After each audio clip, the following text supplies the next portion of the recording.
Сәлем достар, қалдарыңыз қалай? Сіздерге 3 тамыз бен 9 тамыз аралығындағы Саршаян белгісіне арналған жұлдыз жорамалын ұсынамын.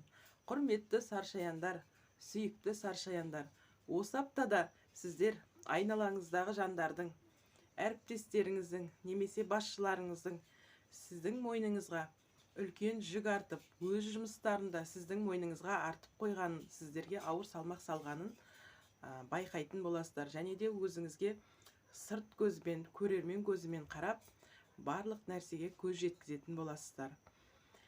Және де әркімнің өз жауапкершілігін өзіне тапсырамын деп 3 немесе 6 рет қайталап айту сізге өте пайдалы болады.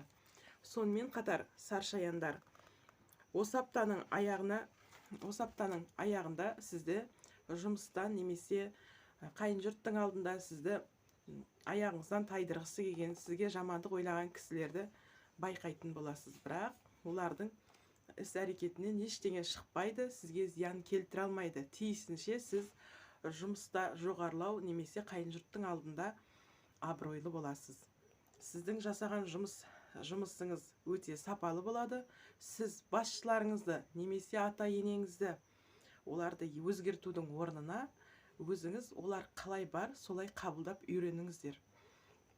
Осы жасаған жұмысыңыз сізге сәттілікпен бірге үлкен табыстар алып келеді. Құрметті Саршаяндар, сіздер жұлдызнама белгілерінің ішіндегі ең мықты, ең байыпты, өте жақсы мықты белгілердің бірісіздер. Сіздер бұл келген қомақты қаржыны, табысты орнымен жұмсайсыздар. Сізге және сіздің айналаңызда болып жатқан жағдайды байыппен қарап, дұрыс шешім қабылдайсыздар. Бұлар сіздің туа бітті қасиеттеріңіздің арқасында шешілетін болады.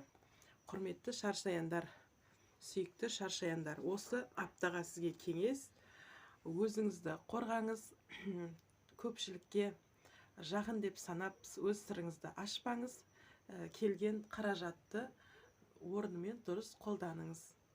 Сәттілік.